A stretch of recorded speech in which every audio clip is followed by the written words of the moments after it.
Hey y'all come on in. I'm Elisa and today I am making a butter pecan pound cake with a maple brown sugar glaze. But before we get started, like, share, subscribe. Let's get started with this butter pecan pound cake. All right, y'all, let's get started with this butter pecan pound cake. All right, what we're gonna need is 3 sticks of salted butter. That's 2 sticks already inside the bowl. Here comes number 3. And to that, we're going to add some sugar, brown sugar to be exact. So this is going to be 2 and 1/2 cups of brown sugar. And some extracts. I have 1 tablespoon of vanilla, 1 teaspoon of pecan extract. So we're going to add that together, and then we're going to cream it until it's all nice and fluffy, lightened in color. Take about 8 to 12 minutes. All right, I'm going to crank this up high and let it go.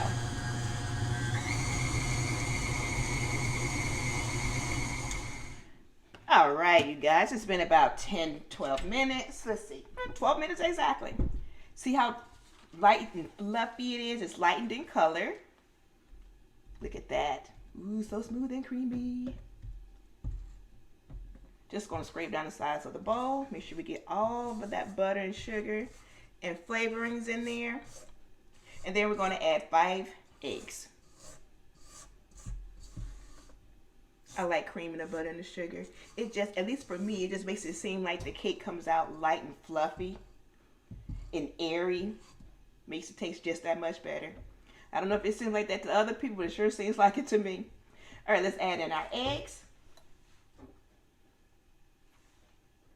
All right, there's first egg. Okay, well, I was trying to do one at a time, but maybe not. All right, so let's add in our eggs.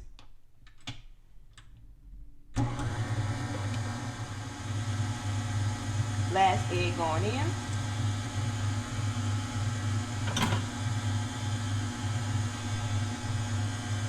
Let's go ahead and scrape the bowl again. And while I'm scraping, we're going to add in some flour. You're going to need 3 cups of flour, as well as 3 teaspoons of baking powder. And we will alternate that with 1 1/4 cup of whole milk. And as always, all cold items have been brought to room temperature so it can mix better.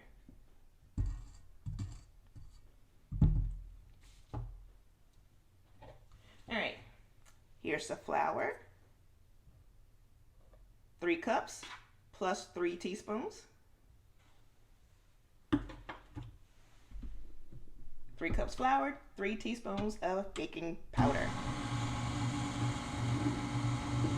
And alternated with 1 1/4 cup of whole milk.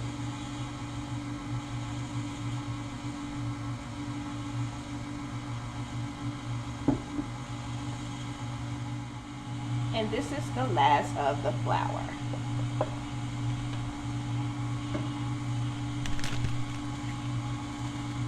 All right, and what I'm gonna add in here next is about 1/2 cup of pecans. Try to get it before all the flour is in there. Just let those mix in really quickly. While that flour is mixing in. There we go. That looks so good. Yeah, it smells good.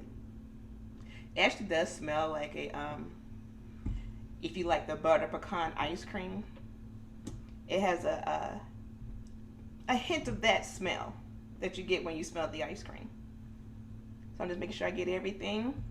And then I'm going to put in a pan and bake it at 320. Now I got this recipe from a family member who saw it on TikTok. And so it was baked at 320 instead of 325. So let's give it a go at 320. I'll be right back.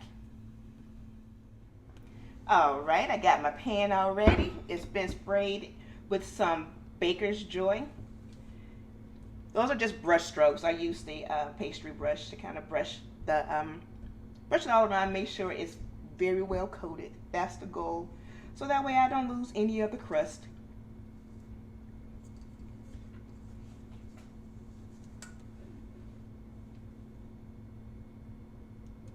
Yum. All right, so I'm just gonna keep filling this up, and it's supposed to bake at 320 for about 45 to 50 minutes, but we'll see what my oven does. And when I come back, I'll let you guys know how long it took me to bake this cake.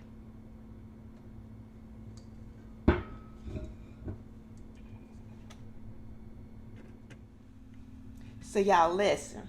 So the cake is in the oven, baking up all nice and pretty. But look, I made this cake earlier. This is the first version. It didn't let me be great, mainly because I can't add apparently. So I did all the steps, and then when it got to the milk, I added way too much milk. It tastes fine, but the way it look, y'all,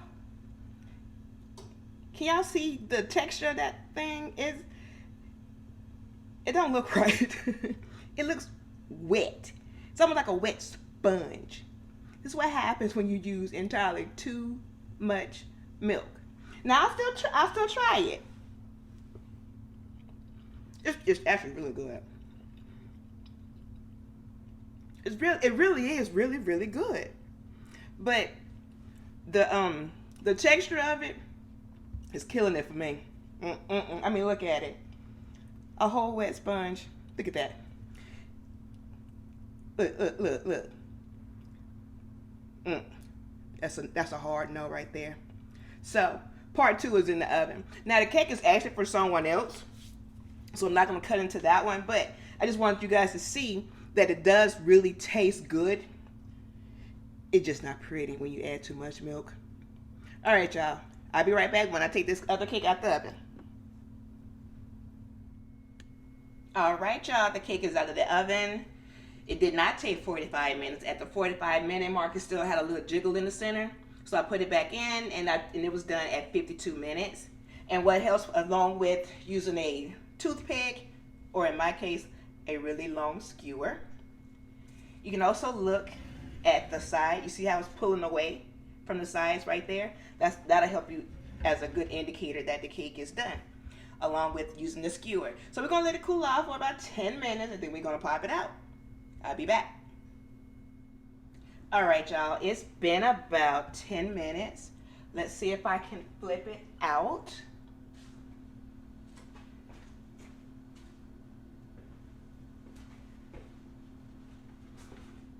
All right.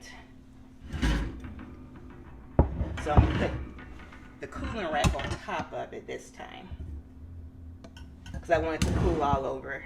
Instead of sitting it on top of a little cake circle, then all the moisture collects right there.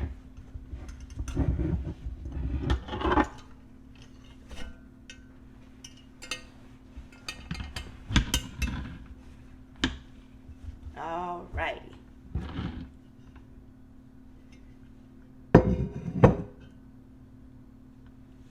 Oh, that's so pretty. See how pretty? See how pretty? Oh my goodness. And barely anything stuck to the pan. It's little bitty pieces that's just part of the crust, but the crust still there. Like right here, little piece of crust came off, but crust still there. Perfect. All I did differently this time with greasing the pan, whatever butter was left on the sticks of butter, the wrapping, whatever butter was left on there, I greased it with that and the Baker's Joy. It came out so much better. I got the tip from the same young lady that gave me the old-fashioned cream cheese pound cake. Awesome tip. But I'm going to let this cool out completely, and then we're going to frost it. All right, y'all. Let's make this maple brown sugar frosting for the pound cake, the butter pecan pound cake. So we got 2 tablespoons of brown sugar, and then I have 1 cup of powdered sugar, 6 tablespoons of melted butter,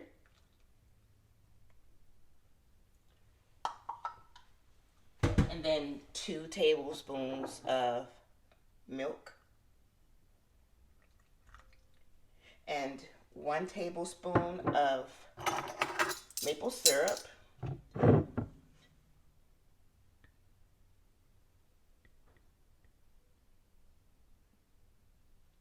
I think any maple syrup will do. That I'm just guessing, because this is the one that I have today. I don't know if you can see that very well, but that's one I'm using today. And then lastly, it's just a pinch of salt. And you know, with a pinch of salt, whatever you can get between your forefinger and your thumb, whatever it will fit there, that's a pinch. All right, and then you just mix that all up together.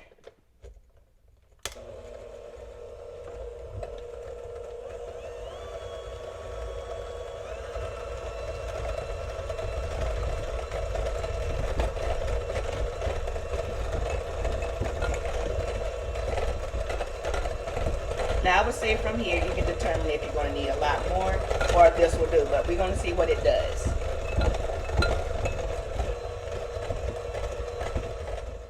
Alright you guys, I just poured some roasted pecans on top. Just place them anywhere you like.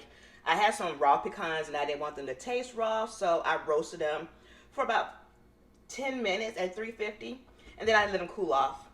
So I finished with the glaze. Be quick about it, because you want to still do it while the butter is still nice and warm. Because it was starting to cool off on me. I had to put it in the microwave to let it melt again to get it where I can pour it. So let's go ahead and pour it.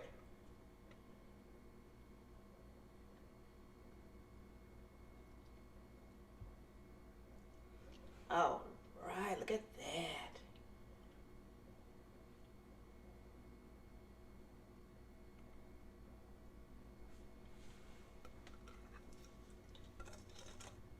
Yes, just love a good maple glaze. You know, this would be a good glaze if you like the maple bacon situation. That'll be really good to top it off with too. All right, I'm gonna finish this up. All right, y'all, so I did make another batch of the glaze. It just needed some more. So you see the 2 different colors? Same one, 2 different mixing methods. The first method, remember, I used the hand mixer. The second method, I just used a good old wire whisk. That worked out really good. So now it kind of reminds me of that cinnamon pecan bun from Cinnabon. That's it, the caramel pecan Cinnabon, because you have the 2 different colors of the caramel syrup, but in this case 2 different colors of the maple syrup plus the pecans is peeking through. So you remember I messed up a cake and I had to redo it. So I got a little piece of that cake. There's a little corner right there. Let's see.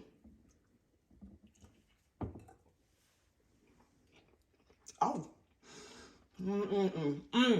Look, y'all, you can't tell, but I'm doing a little shimmy. I still don't like the texture of my messed up cake. That texture was just so wrong on so many levels. But the flavor of the cake and the maple brown sugar glaze, yes, you need some. Make some. This will be really good. Ooh, really good treat for Mother's Day. All right, y'all. I'll see y'all next time. Bye.